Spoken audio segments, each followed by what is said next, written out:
Sponsor mulai murka, iklan disebut tak laku, dan AFF kini dikabarkan kembali melirik Indonesia. Benarkah kompetisi ASEAN mulai tak bisa lepas dari kekuatan pasar Garuda? Bayangkan sebuah kompetisi sepak bola ASEAN yang selama bertahun-tahun hidup dari gemerlap pertandingan, sorotan media, jutaan penonton, serta dukungan sponsor besar. Namun tiba-tiba, semua perhitungan bisnis mulai berubah. Stadion tidak lagi seramai yang diharapkan, perhatian publik menurun, dan sponsor mulai mempertanyakan hasil investasi mereka. Di tengah situasi seperti inilah muncul sebuah skenario dramatis yang menyeret nama Indonesia ke pusat perhatian.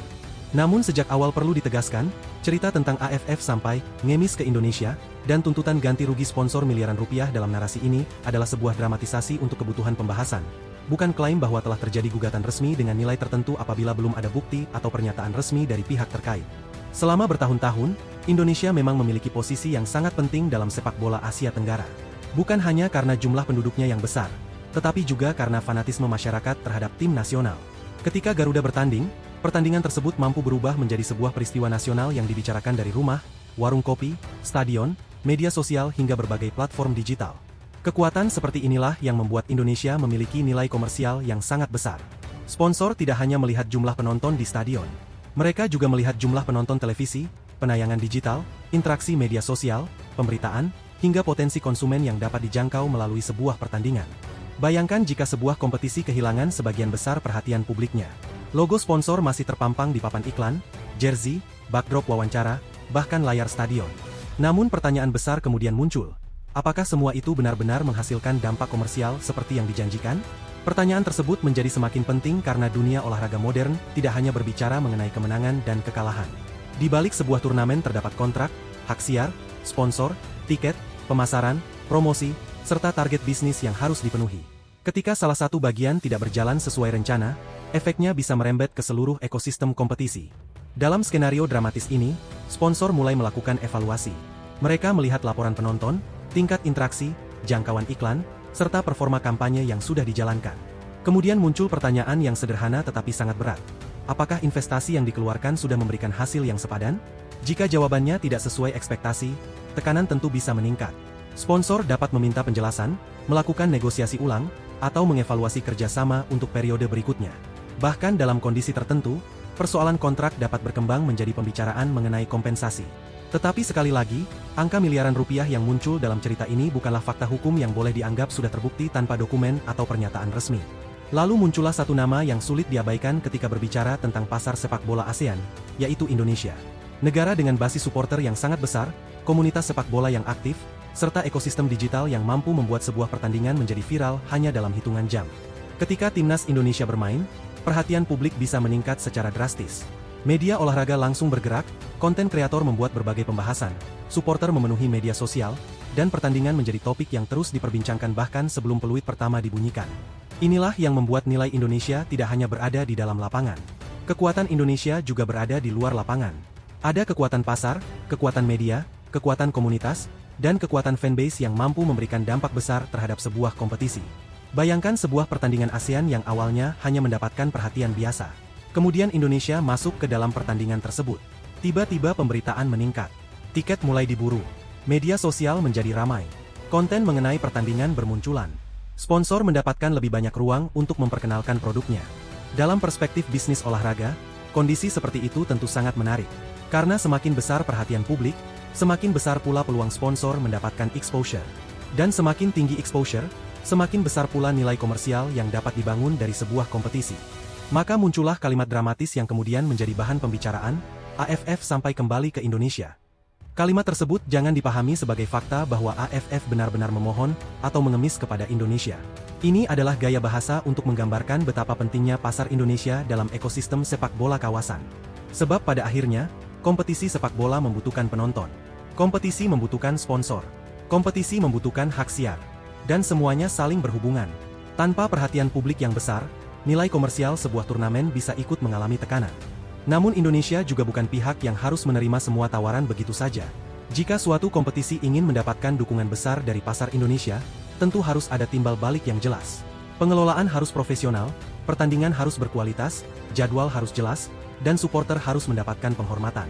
Jangan sampai fanatisme masyarakat Indonesia hanya dilihat sebagai angka dalam laporan pemasaran. Di balik jutaan penonton ada manusia yang memiliki kecintaan terhadap sepak bola. Ada keluarga yang menonton bersama, anak-anak yang memakai jersey Garuda, dan supporter yang rela mengeluarkan uang serta tenaga untuk mendukung tim kebanggaan mereka. Karena itu, hubungan antara sepak bola dan bisnis harus tetap memiliki keseimbangan. Sponsor memang penting karena membantu kompetisi berkembang. Tetapi sepak bola juga memiliki nilai yang jauh lebih besar daripada sekadar angka pemasukan.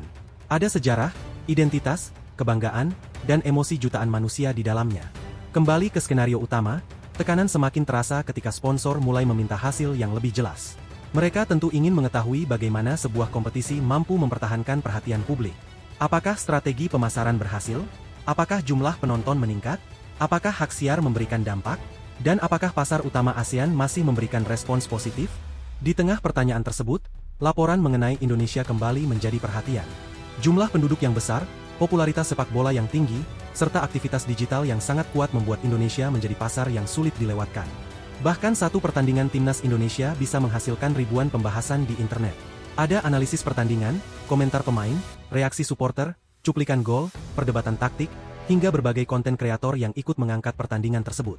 Bagi sponsor, fenomena ini tentu memiliki nilai tersendiri. Sebuah merek tidak hanya mendapatkan ruang iklan selama 90 menit. Mereka juga berpotensi mendapatkan perhatian sebelum pertandingan, ketika pertandingan berlangsung, dan bahkan berhari-hari setelah pertandingan selesai. Disinilah letak kekuatan fanbase Indonesia. Sebuah momen di lapangan bisa berubah menjadi percakapan nasional. Gol bisa menjadi trending. Pemain bisa menjadi bahan pemberitaan. Bahkan keputusan wasit dapat menjadi perdebatan panjang di media sosial. Jika sebuah kompetisi mampu menggabungkan daya tarik pertandingan dengan kekuatan pasar Indonesia, maka nilai komersialnya tentu berpotensi meningkat. Namun semuanya tetap bergantung pada kualitas penyelenggaraan, strategi pemasaran, hak siar, dan tentu saja performa tim yang bertanding. Karena itu, anggapan bahwa Indonesia adalah penyelamat sebuah kompetisi juga tidak boleh diterima begitu saja. Indonesia memang memiliki pasar besar, tetapi kompetisi yang sehat seharusnya dibangun melalui kerjasama yang saling menguntungkan, bukan melalui ketergantungan sepihak.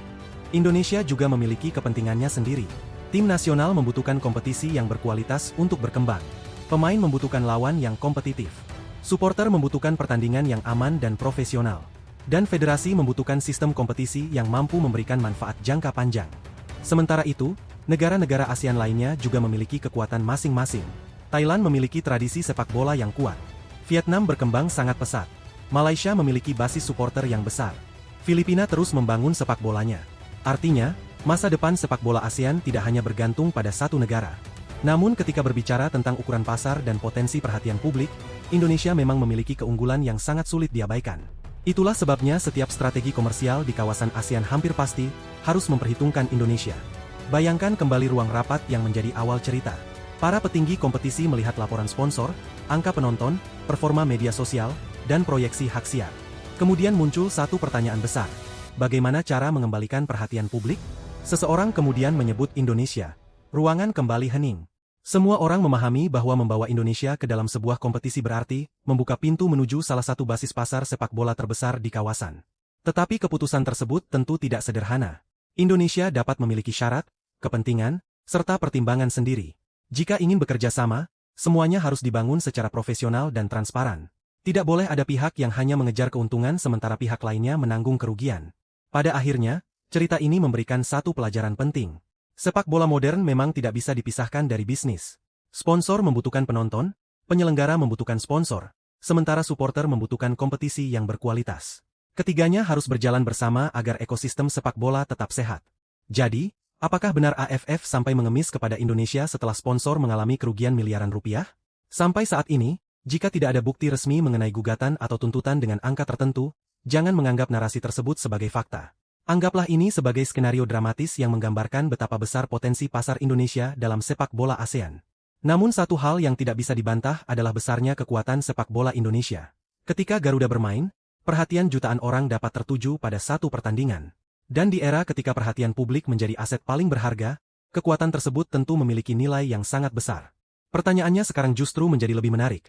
Jika suatu hari kompetisi ASEAN benar-benar membutuhkan daya tarik pasar Indonesia, apakah Indonesia akan langsung membuka pintu, atau justru meminta syarat yang lebih tegas demi kepentingan sepak bola nasional? Disitulah cerita berikutnya mungkin